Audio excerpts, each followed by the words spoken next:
ओम शांति। आज जो आपको बीमारी है उसके पीछे आपका कौन सा कर्म जिम्मेवार है। आज जिसको जो भी बीमारी होती है तो उसके पीछे उसका ही कर्म होता है, किसी और के कारण कुछ नहीं होता है। आज ऐसे बहुत लोग बीमारियों से तड़प रहे हैं। वर्षों से लोग बेड पर पड़े हैं, किसी को पैरालिसिस हो गया है, किसी को और कोई बीमारी है, किसी को एलिफेंटिया हो गया है, जिससे उनके हाथ पैर एलिफेंट के जैसे, हाथी के जैसे मोटे-मोटे हो गए हैं, किसी का एक पैर हो गया है। तो आखिर व्यक्ति कहते हैं कि ऐसा हमने क्या किया है, और फिर वो बेड पर लेटे-लेटे भगवान को दोष देते रहते हैं और भगवान को कोसते रहते हैं, अपने कर्म को कोसते रहते हैं कि आखिर भगवान ने हमारे साथ ऐसा क्यों किया है, और भगवान के लिए शब्द भी बोलते रहते हैं। तो देखिए, भगवान किसी को कुछ नहीं देता है। ये सब कुछ जो भी मिल रहा है ये हमारे कर्म का फल है, इस जन्म का या पूर्व जन्म का। इस जन्म का कर्म तो अधिकतर लोगों को याद रहता है, लेकिन पूर्व जन्म का कर्म याद नहीं रहता है, और वो कर्म आत्मा लेकर के चलती है। तो जो पूर्व जन्म में भी कर्म किया होगा उसके पीछे कोई ना कोई बीमारी आपको ज़रूर लगी हुई है।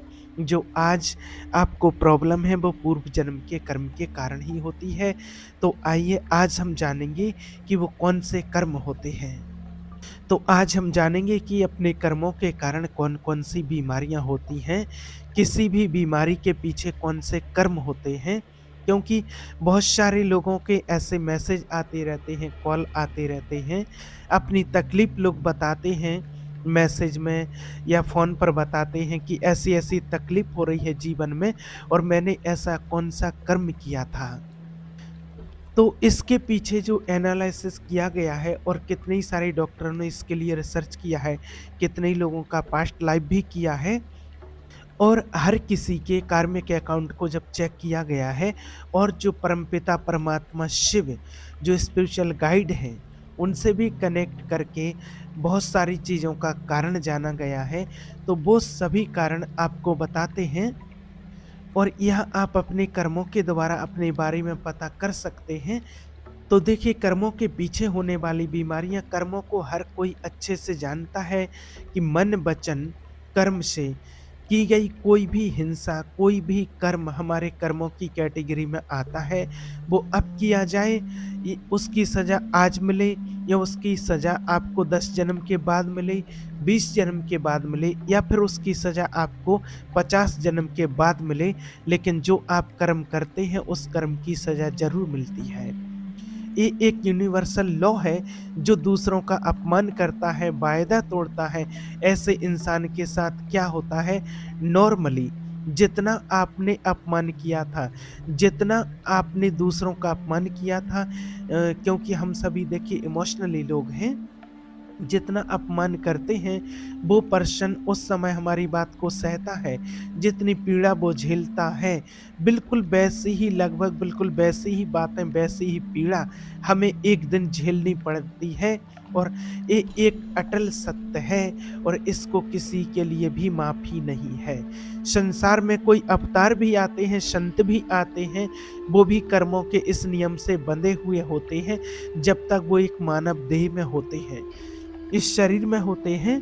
तो इसलिए आप बड़े ध्यान से सुनेंगे इस बात को। अगर कोई दूसरों को निराशा देता है, उसकी संपत्ति से उसको वंचित करता है, दूसरों को सार्वजनिक रूप से अपमानित करता है, इनमें से कोई भी कर्म किया होता है, तो किस टाइप की सजा होती है, मानसिक पीड़ा और दर्द झेलना पड़ता है, अपमान सहना पड़ता है, संपत्ति से वंचित होना पड़ता है, और सार्वजनिक अपमान सहना पड़ता है, पब्लिक इंसल्ट होती है। तो अगर आपके जीवन में कोई ऐसी तकलीफ हो रही है, तो आप किसी व्यक्ति पर ब्लेम मत कीजिए कि इस व्यक्ति ने मेरा सरेआम अपमान किया है, मैं इसे छोड़ूंगा नहीं। नॉर्मली लोगों की ये रिएक्शन होती है ऐसी कोई भी चीज़ के लिए। आप बहुत गुस्से में हो सकते हैं, आपको बहुत पीड़ा हो सकती है, इस बात को मान सकते हैं, लेकिन यकीन मानिए इसके पीछे आपका कार्मिक प्रिंसिपल काम कर रहा है। आप, ज़रूरी नहीं है कि आप हर चीज़ जो आपके साथ हो रही है वो इसी जन्म की हो। वो पहले पूर्व जन्म की भी हो सकती है और हर बात पहले की हो ये भी ज़रूरत नहीं है, ज़रूरी नहीं है, कोई नई बात शुरू भी हो सकती है। मकसद क्या है? आप अपने लेवल पर आप अपने आप को ज़रूर चेक करिएगा कि आप कहीं ब्लेम कर रहे हैं, ऐसा ही तो नहीं है, आप किसी व्यक्ति पर ब्लेम लगा रहे हैं। आप अपने आप को चेक कीजिए। और जो मोस्ट केस होते हैं उसमें पास्ट लाइफ के कुछ हिसाब-किताब ज़रूर होते हैं। ये बहुत सारे लोगों के जीवन में देखा गया है, क्योंकि बहुत सारे लोग कहते हैं, आपने भी ऐसे देखे होंगे और कुछ अनुभव हर किसी के जीवन के रहते ही हैं कि मैंने तो इस जीवन में ऐसा कुछ नहीं किया, किसी को दुःख नहीं दिया, धोखा नहीं दिया और फिर भी मेरे साथ ऐसा हो रहा है। आखिर इसका कारण क्या है? फिर भी मेरे साथ बुरा हो रहा है, तो इस बात के लिए हम मानते हैं, लेकिन आपने जो पहले ही पूर्व जन्म में कर्म कर रखे हैं, वो कितने भी पुराने क्यों ना हो जाएँ, उसका फल अभी भी पेंडिंग है। वो हमें आपको सबको भुगतना ही पड़ता है। अभी कुछ समय पहले की बात है, बहुत अच्छे से उस बात के लिए मुझे याद है और अभी कुछ ही दिन पहले वो व्यक्ति संपर्क में आए हुए थे, तो उनको बीमारी क्या थी, कारण क्या था उसका? वो देखिए अभी तो माना इस जन्म में उन्होंने कोई ऐसा बुरा कर्म नहीं किया, अभी तो वो बहुत अच्छे से अपनी जीवन लाइफ में चल रहे थे और बढ़िया भक्त थे, देवी माँ की भक्ति करते थे, रोज़ मंदिर जाते थे देवी माँ के। लेकिन उनको करीब उसकी एज होगी 20-22 साल, 22 साल करीब एज बता रहे थे और उनका जो मृत्यु हुआ है वो लगभग 62-63 साल में हुआ है, 62-3। तो लगभग 40 साल तक उनको एक बीमारी का सामना करना पड़ा और वो बीमारी कौन-सी थी? उन्होंने बताया कि उनको किसी जहरीले सर्प का कोई दाँत जो होता है वो चुभ गया था उनके पैर में। अब वो खेत में जब काम करते थे, वो किसान थे, तो उस टाइम पर उनको पता नहीं था, लेकिन कोई जहरीला साँप वहाँ पर मरा होगा और किस कारण से उसका दाँत-माँत डला रहा होगा, जो भी हो। तो उन्होंने बहुत सारी जगह वैद्यों को दिखाया, डॉक्टर को दिखाया, तब उन्होंने बताया था कि ये कोई जहरीला सर्प है और उसका कोई दाँत आपको चुभा हुआ है। उसके कारण उनको प्रॉब्लम क्या होती थी, बहुत सारा उन्होंने डॉक्टरों को दिखाया, वैद्य को दिखाया, लेकिन उनकी वो बीमारी किसी ने भी ठीक नहीं कर पाई। लगभग 40 साल तक उसका सामना किया। उनका क्या प्रॉब्लम थी कि उनका जो पैर था, एक पैर जैसे अभी बताया था एलिफेंटिया की जो बीमारी होती है कि एक पैर में मोटा हो जाता है, ऐसा हुआ उनका एक पैर मोटा हुआ और 40 साल तक वो एक लकड़ी लेकर के उसके सहारे चलते थे, कोई काम नहीं कर सकते थे और उनके जो पैर मोटा हुआ था, उसमें एक घाव हो गया था, रोज़ उस घाव को साफ करना पड़ता था और उस घाव में मवाद बहता रहता था और कपड़ा बाँध कर के वो रखते थे और बहुत बुरी बदबू आती थी उससे। परिवार के अन्य कोई भी सदस्य उनके पास में नहीं आते थे, ऐसी बदबू आती थी, तो बहुत परेशान थे वो। तो उन्होंने कोई एक वीडियो देखा होगा ऐसे पास्ट कर्म का कि कर्मों की गहन गति क्या होती है, उसके बारे में एक वीडियो बनाया था हमने।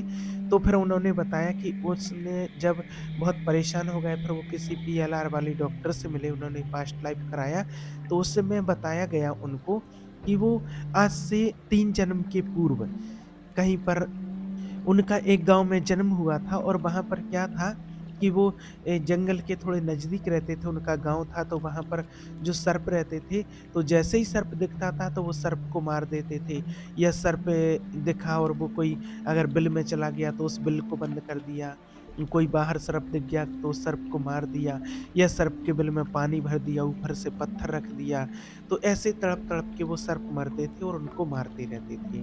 तो इस कारण से उनको पता नहीं कि कितने सारे सर्प को उन्होंने मारा और अब वो तो उस टाइम का तो उनको याद नहीं था। इस टाइम में बढ़िया कर रहे हैं, अच्छे कर्म कर रहे हैं, सब कुछ कर रहे हैं, भगवान की भक्ति कर रहे हैं, लेकिन उसके कारण उनको ये बीमारी हुई। तो उन्होंने बताया कि मैंने जो सर्प को मारा और मुझे नहीं पता था, वो तो डॉक्टर ने जब बताया तब मुझे पता चला और मैं 40 साल से इस बीमारी का सामना करता आ रहा हूँ और आखिरकार कुछ समय पहले उनका शरीर छूट गया, लेकिन उनकी वो बीमारी किसी ने भी ठीक नहीं कर पाई थी। तो ऐसे ये होता है कार्मिक अकाउंट कि हमें इस जन्म में मिले या अगले जन्म में मिले, लेकिन जो कर्म करते हैं उससे कोई भी बच नहीं सकता है। और एक चीज़ और याद है, एक चीज़ और बताते हैं, अभी भी किसी ने बताया था, वो तो अभी 6-8 दिन पहले की बात है कि कोई व्यक्ति था, उसके लिए एक व्यक्ति ने बहुत पब्लिक इंसल्ट किया। बहुत बड़े लेवल पर उनका अपमान हुआ, कोर्ट कचहरी को चक्कर हुए, बहुत दुःख झेलना पड़ा, पैसे की बड़ी लेवल की गबन का आरोप लगाया गया उनके ऊपर, बहुत कुछ सहना पड़ा। और जब उन्होंने डॉक्टर को दिखाया, पीएलआर कराया, तो क्या आया उनके सामने कि उस व्यक्ति ने किसी पर्सन का बहुत ज़्यादा अपमान किया था। पब्लिकली चौराहे पर खड़े होकर के उसको गालियाँ दी थी, उसका अपमान किया था। अब उसका कसूर था कुछ हद तक, और कुछ हद तक बना दिया गया था, यानी कि जो कुछ भी किया गया, हमने ये पाया कि लगभग जिसने जो किया है, लगभग उसी ढंग से, उन्हीं शब्दों से और वैसे ही सिचुएशन बन करके सामने वाले बंदे ने उसको प्रताड़ित किया है। अब आप उसकी दिल की सह करके देखिए, जब आपको कोई प्रताड़ित करता है तो सामने वाले के शब्द आपके जीवन में कैसे आते हैं और कैसे लिखे जाते हैं, ये पता नहीं चलता। और हम लोग सेंसिटिव लोग हैं, हम लोग हर बात को अपने दिल की गहराइयों से जानते हैं। तो जब कोई अपमान करता है तो हम ऐसे ही कोई इग्नोर नहीं कर देते हैं कि चलो हो गया होगा, नहीं। कई दिन तक सोचते रहते हैं, और कितने ही दिन तक, जैसे ही मानसिक पीड़ा से आप गुजर रहे हैं, ये सोच करके चलिए कि अगर वो सामने वाला आपके प्रति ऐसा कर रहा है और आप गुस्सा कर रहे हैं, तो आपने जिसके प्रति किया होगा तो उसको पीड़ा कितनी हुई होगी, तो वैसे ही पीड़ा आपको यहाँ झेलनी पड़ती है। इस बात को याद रखिए। इसलिए कहा जाता कि जैसे को तैसा मिलता है, शेर को सवा शेर एक दिन मिल ही जाता है। इसलिए कहते हैं कि कार्मिक प्रिंसिपल से, कार्मिक पीड़ा से किसी को भी माफ़ी नहीं है और किसी को भी कोई रिहाई नहीं मिलती है। इस बात को आप याद रखिए, कार्मिक प्रिंसिपल को हमेशा याद रखिए। और अगर कोई भी चीज़ ऐसी आपके सामने आती है, तो उसके लिए सिर्फ एक ही चीज़ है कि माफ़ी। परमात्मा से माफ़ी माँगे, उस व्यक्ति से माफ़ी माँगे, बार-बार माफ़ी माँगे, और फिर भी वो माफ़ नहीं कर रहा, तो कम से कम आप उस दुःख से बाहर आना शुरू कर देंगे। और इस व्यक्ति के कोई व्यक्ति आपको माफ़ नहीं भी कर रहा है, लेकिन आप शांति से बैठ कर के एकांत में भगवान का ध्यान करते हुए मन से उस व्यक्ति से माफ़ी माँगिए, तो वो व्यक्ति भले माफ़ ना करे, लेकिन आपको जो गिल्ट फ़ील हो रही है, जो दर्द फ़ील हो रहा है, उससे धीरे-धीरे आप बाहर आना शुरू कर देंगे। और तीसरी जो चीज़ है वो बताएँ आपको कि जैसे कोई व्यक्ति होता है, मछली को पकड़ लेता है। कई लोग ऐसे होते हैं कि मछली को बिना पानी के बाहर डाल देते हैं और वो तड़प-तड़प के मरती है।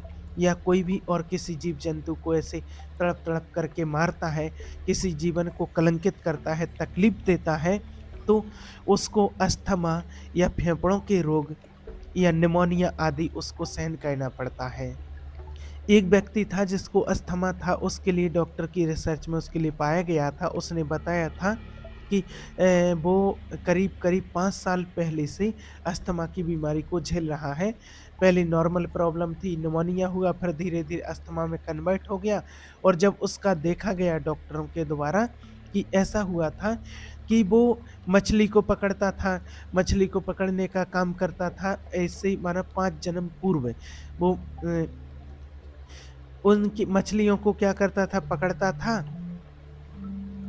और ऐसे ही वो धूप में मछलियों को डाल देता था, मछलियाँ तड़पती रहती थी। या कोई भी और जीव-जंतु जो होते हैं पानी में रहने वाले, उनको पकड़ता था और ऐसे ही माना उनको डाल देता था बाहर, वो तड़प-तड़प के मरते थे। तो आज ये उसी की सज़ा भुगत रहा है। अब इसका मतलब ये नहीं है कि इलाज ना करवा जाए, इलाज करवा जाए, इसलिए तो हॉस्पिटल हैं और इलाज की व्यवस्था की गई है। नेचर का कितना खूबसूरत एजेंडा है कि अगर तकलीफ दी है तो उसको रिकवर करने का रास्ता भी बताया गया है, लेकिन कुछ हद तक तो वो पेन आपको सहन करना ही पड़ेगा। इस पेन को जितनी आसानी से, जितनी जल्दी आप माफ़ी माँग लेंगे, उसके निष्कर्ष को समझ लेंगे, तो आगे से आपकी तकलीफ मिनिमम कम हो जाएगी, लेकिन वो ज़ीरो नहीं होती है, इस बात का ध्यान रहे। इसी तरह से एक और चीज़ आती है कि जो ज़हरीले उपकरणों से कोई, जैसे कीड़े होते हैं, तितली होती है, इनको अगर मार रहा है, या फिर तीर से, तलवार से किसी कीड़े को मार रहे हैं, तो बिच्छू या सर्प के डांक के कारण वो व्यक्ति पीड़ित होता है, या व्यक्ति खुद आकर के किसी न किसी प्रकार से उसको ऐसा डंक लगेगा, या सांप या बिच्छू खुद आकर के उसको पीड़ा देंगे। ऐसा ऐसे-ऐसे केस भी सामने आते हैं। और इस प्रकार से कार्मिक अकाउंट को लेकर के बहुत सारे केस आते रहते हैं। ऐसा भी केस आया कि एक व्यक्ति था जो एक खूंखार डाकू था वो, और वो किसी को भी मार देता है। बहुत लोगों को वो मारता था, और वो बिना कसूर के ही लोगों को मार देता था। किसी की कोई गलती नहीं, कुछ नहीं, फिर भी मार देता था। जाना-बलस लोगों पर अटैक करना, उनको मार देना। तो उसके कारण से जो उसको सज़ा भुगतनी पड़ी, और इस जीवन में उसको लगता है कि लोग उसको तलवारों से वार कर रहे हैं, उसको मार रहे हैं, बुरी तरह से उसको टॉर्चर किया जा रहा है। वो उसको सहना पड़ता है। और अगर कोई किसी तरह से किसी पर अत्याचार करता है, किसी घमंड के कारण, गर्व के कारण अगर किसी को दास बना करके रखता है, गुलाम बना करके रखता है, तो ये भी देखा गया है। और ये जो बीमारी होती है एलिफेंटियासिस, आपने नाम सुना होगा इस बीमारी का। तो एलिफेंटिसिया का मतलब होता है कि एलिफेंट की तरह हाथ या पैरों का फूल जाना। पूरे एलिफेंट की तरह माना हाथी की तरह से पैर या हाथ एक फूल जाता है उनका। तो ये कब होता है? ऐसा तब भी होता है जब किसी को कोई गुलाम बना करके रखता है किसी न किसी प्रकार से, किसी कारण से, तब भी ऐसा केस आता है, और उसी के कारण ऐसा होता है। वो व्यक्ति उसके अपने घर जाने के लिए माना उसके सामने भीख माँगता था कि प्लीज़ मुझे घर जाने दो। वो एक सरदार हुआ करता था, और सरदार ने इसको अपने यहाँ पर काम करने के लिए रखा था। ये तो बिल्कुल आँखों देखी हुई बात है। और जब भी सरदार लोग खेत में काम करते हैं तो वो मेहनत से करते हैं, ये तो आपने देखा ही होगा। और जब वो खेत में पानी जैसे देते थे फसल को, तो जैसे वो पानी लगा रहे हैं जब, और पानी कहीं दूसरी जगह ले जाना है खेत में, तो वो मिट्टी लगा कर के ऐसे आपने देखा होगा, तो मिट्टी-मिट्टी से ऐसे और पानी के लिए रास्ता बना कर के वो ले जाते हैं खेत में जिसको पानी लगाना होता है। तो जब वो पानी कहीं सामने से नहीं जा रहा होता है, बॉल का जो प्रेशर होता है, पाइप का प्रेशर, उससे कहीं मिट्टी नहीं ठहरती थी, तो वो क्या करता था कि इस व्यक्ति को पहले लिटा देता था और इसके ऊपर मिट्टी लगा देता था, और घंटों तक वो लेटा रहता था, और फिर वो पानी आगे ले जाते थे। ऐसा करता था व्यक्ति, और ये दुखी होता रहता था, बोलता रहता था मुझे घर जाना है। तो वो कहता था घर जाने के लिए कि प्लीज़ मुझे जाने दो, भीख माँगता था, मुझे अपने घरवालों के पास जाने दो, इसके पैर पकड़ता था, लेकिन इसकी क्या होता था, उसकी तरफ देखता भी नहीं था। गुलामी सही उसने, तो उस व्यक्ति की बद्दुआएँ जो आईं, तो वो एलिफेंटिया बन कर के उभरी हैं इसके ऊपर, और एलिफेंटिया बन बन कर के आया है। और इस व्यक्ति के पैर इतने मोटे-मोटे हो गए थे, एलिफेंट की तरह। कितना दुःख होता है, कितनी पीड़ा होती है, और ये दर्द झेलना कोई आसान नहीं है, इस बीमारी को झेलना। और तो अगर किसी ने किसी को कोई दुःख दिया है, तकलीफ़ दी है, और जो सामने वाले को दिया है, एक ना एक दिन उसका दर्द भोगना ही पड़ेगा। और अगर आप भी अगर ऐसा दर्द देते हुए किसी को देखेंगे ना एक मूवी की तरह, तो आप भी कहेंगे कि इस व्यक्ति को कड़ी से कड़ी सज़ा दी जानी चाहिए। तो कुदरत वैसा ही करती है, क्योंकि वो कुदरत कोई और नहीं, आपके भीतर वो चेतन आत्मा जो बैठी हुई है, वो परमात्मा की संतान बैठी हुई है। और एक चीज़ और देखी गई है इसी तरह से कि जो लंबे समय तक लोग कर्ज़ देता था किसी को, माना लंबे चौड़े ब्याज पर कर्ज़ देता था, और असामान्य ब्याज लेता था, असाधारण ब्याज लेता है, दूसरों को पीड़ा देता है, ब्याज पर ब्याज लेता है, किसी की मजबूरी का फ़ायदा उठाता है, उसके कारण उसको टीबी की बीमारी होती है। वो बीमारी उसको सहनी पड़ती है, और इसके पीछे जो कारण है कि किसी तरह से किसी को हमने कर्ज पर मन ब्याज दिया था। तो आगे से इस चीज़ की समझ विकसित करें कि मेरी कोई गलती है, माफ़ी माँगें, और अच्छे कर्म करें, और हमेशा सावधान रहें कि हमें किसी की बद्दुआ ना मिले, कोई ऐसा कर्म ना करें, नहीं तो उस कर्म का फल एक ना एक दिन ज़रूर भोगना पड़ता है। वो किसी न किसी बीमारी के रूप में उभर कर के आपके पास ज़रूर आता है। इसलिए किसी भी कभी असहाय व्यक्ति को मत समझिए, मत सताइए, दुखिया को न सताइए कभी भी। ओम शांति।